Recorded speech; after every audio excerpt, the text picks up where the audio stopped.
মনে করো আমি ভিকটিম, আমার তুই খাওয়াবি, আমি কেমনে খাওয়াবি? কিনে আমার বাড়ির দরজা আমি গিয়েছিলাম, দরজা আটকে নিয়ে আমার এদিকে আমি দরজা দিয়ে বের হওয়া লাগবে। দরজার সামনে দেখি এক পুরুষের জুতো, পুরুষ লোকের জুতো আছে কিনে। পুরুষ লোক থাকলে আর যাবি না? হয়, সত্য কথা বলতেছি। বোঝাই আমি বলি কি বাবাজিরা মুরব্বীরা বাসায় আছেন, কারণ এক সময় পুরুষ লোকের জুতো ভেতরেও থাকে। বাবা শুনেন কথা, বাবাজিরা মুরব্বীরা বাসায় আছেন, আমি মির্জাগঞ্জ থেকে আসছি, এরদিন খলিপিয়া, অনেকের হাত নাই পাও নাই, প্রতিবন্ধী, বাবা কথা বলতে পারে না, সেই এতিম খেলা দিয়েছি। যদি বিশ্বাস ভক্তি হয়, সম্বলে থাকলে 10 টাকা 20 টাকা দিতে পারেন। যখন 10 টাকা 20 টাকা, তখন একটা কথা মহিলা আমাকে আরেকটা কথা বলবো, ওই মানে ছিল কি বলেন বাবা, তোমাকে আমি না আমার ঘরে পাগল ছিলাম, আপনাকে দোয়ায় ভালো হয়েছি, দেখো তো 12 বছর মার সেবা যত্ন করছি, মায়ের অসুখে বকছে, মায় আগছে এই হালাই দিছি, এবার স্বপ্নের ঘরে মাওলার দিতে পাইছি, তার কারণে বলি যে ঘরে বালা মুসিবার থেকে আইন নিতে বরকত নেই, টাকা পয়সা চামতায় না, বিপদ আপদ অসুখ বিসুখ দেনায় ডুবড়ু মনে আসা পূর্ণ হয় না, সেই ঘরে তেল পরা পানি পরা শুতে পারো দিয়ে যাই, যদি পারো তোর এই ঘরের উপরে মুগদারের কাপড় নাজিল হয়েছে। ওরা বেশিরভাগ মুগদারের কাপড় বয়ান দিয়ে স্বর্ণমূল্য বাইর করে, সত্য কথা বলি আমি। তোর ঘরে মুগদারের কাপড় নাজিল হয়েছে, কেন নাজিল হয়েছে এগুলো তো সন্তোষ চাও, তাই পাগল 1 গ্লাস পানি পরিষ্কার পরিচ্ছন্ন ইমানের সহিত নিয়ে আয়। যখন পানি নিয়ে আয়, পানি যখন আনতে যায়, তখন ওই সেকেন্ড থেকে যে হাতে লাগাইলে হাত পুরো মিটে হয়েছে, তখন ওই হাতে সেকেন্ড থেকে সেকেন্ড লয় কমে, জানেন স্যার? আচ্ছা হ্যাঁ ঠিক আছে, বুঝলাম। কোন বের করো, জামার পকেটে থাকে বা যেখানে জায়গা। আচ্ছা ঠিক আছে, বলো তুমি বলো। আচ্ছা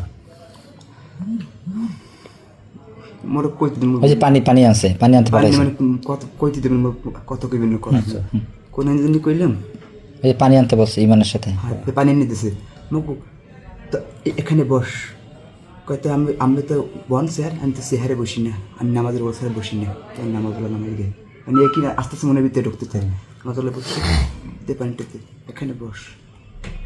একটা কথা বলি, অনেক ঘরে অনেক অনেক ঘরের পাশে অনেক ঘর থাকে, তারপর 1 কানে 10 কান 10 কানে 5 কান, আমি আইছি গোপনভাবে, তোরা দাওয়াত করে তোকে দুয়ারে আনা নাই, এটা অলি আল্লাহর দাওয়াতে, রোজা মুখ খেনিস গুনে তোকে দুয়ারে আসা হয়, তাই পাগল আমি কিছু কথা বলতে মন দিয়ে শুনিস, তাহলে কিছুটা করে জানেন, আল্লাহ অলি, পাগল অলি, সেরা অলি, শাহেজি শাহি, আলিফ লাম মিম, জিন তুই আমার কাছে ঋণ, বরফির আব্দুল কাদের জন্য মির্জাকুল মক্কা শিব শোনাবেন তবা তবা তবা, এই কইয়া হেবার ফু দেয়, হেবার কয় কি জানেন, তোর এই ঘরের উপর থেকে রাত্রেবেলায় দেয় চলে, যে সংসারে ঘরের উপর থেকে রাত্রেবেলায় দেয় ছিল, সে সংসারে 1000 টাকা রোজগার করলে সে টাকায় সাম যায় না, পিছের সংসার পিছে থাকে, সামনের দিক জাগে না, অনেকে ভালো চোখে দেখে, অনেকে খারাপ চোখে দেখে, জমি নিয়ে মামলা মোকদ্দমা চলে, এটাও জমি দিয়ে মামলা মোকদ্দমা চলে, এটা জানছি কেমন হ্যাঁ না, ওই যে বাড়ির পাশে পোলামাই ইয়ারে অগতি ডাটা লওয়া হয়, ডাটা লই এই ডাটা যাই ওই নিজে প্রকাশ করা হয়, ওরা বিশেষ করে। তো বাবা তোর এইগুলো না কোনো তাবিজ তোমার বন্ধ করেন, তাবিজ মানে শিরক, তাবিজ মানে শিরক, এটা গোলাপ কাপড়ের মাধ্যমে খতম করতে হবে, গোলাপ কাপড়ের মাধ্যমে জিকির করতে হবে, কোরআন শরীফের মাধ্যমে সেজদায় গিয়ে চোখের জল ফেলাইয়ে জমিনের সাথে কপাল টাহাইয়ে রাত্রে 3টে বার টাক দেয়, তাহলে মারিতে কপাল টাক দেয়, আর দালান ভালো থাকলে দালানের কপাল টাক দেয়, আচ্ছা টাক দিয়ে উল্টি করে পারবি পারবি 10 গজ কাপড়ের 100 গজ কাপড়ের জন্য পারবি, 10,000 টাকা পারবি, তখন ওই 10,000 টাকার যখন বয়ান দেয়, তখন 10,000 লইয়ে কি 10,000 টাকার বয়ান দেন 10,000ই আনছে, তা আরও আছে, তখন আরও যে আছে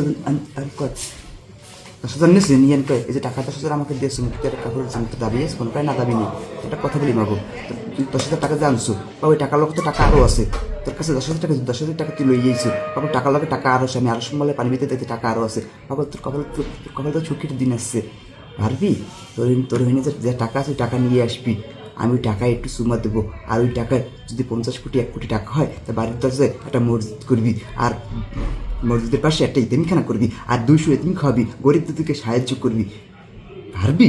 যদি না পারো তারপর ওই টাকা তোর গায়েব হয়ে যাবে এখন, আর তুই এখন জাগায় তোর না একদম রক্ত ছুটবে, তুই দাওয়াত করে তুই দুয়ারে আনতে অলিলার দাওয়াত রোজামুখে নিজ গুনে তোর দুয়ারে আসতে হয়, পারবি?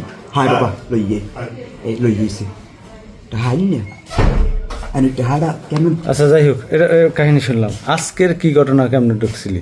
হ্যাঁ আজকে এই যে বাসায়, এই যে বাসার থেকে তোমার ধরে নিয়ে আসলো, এখানে কেমনে ঢুকছো? এখানে ঢুকছি কেমন স্যার, এখানে যে আমি কইছি মহিলার, তো মহিলা আমার কয় বা আমি কি ওই জায়গা জমি নিয়ে দণ্ড করে, মহিলার মনে জায়গা জমি নিয়ে কিছুদিন ঝামেলা চলে, তুমি খাইয়ে পারো? কোনো নেশা জাতীয় কিছু খাওয়া নাই? হ্যাঁ হ্যাঁ সেকেন্ড খাওয়াইছি, সেকারিন খাইলে কি নেশা হয়ে যায়? সিগারেট খাওয়াইলে মানে নেশা হয়ে যায়, আর মানুষ যা বলে তাই শুনে। আমি যা বলবো আমি তাই শুনবে। সচেতন লাগে না? তুই কি আমারে বুঝাও?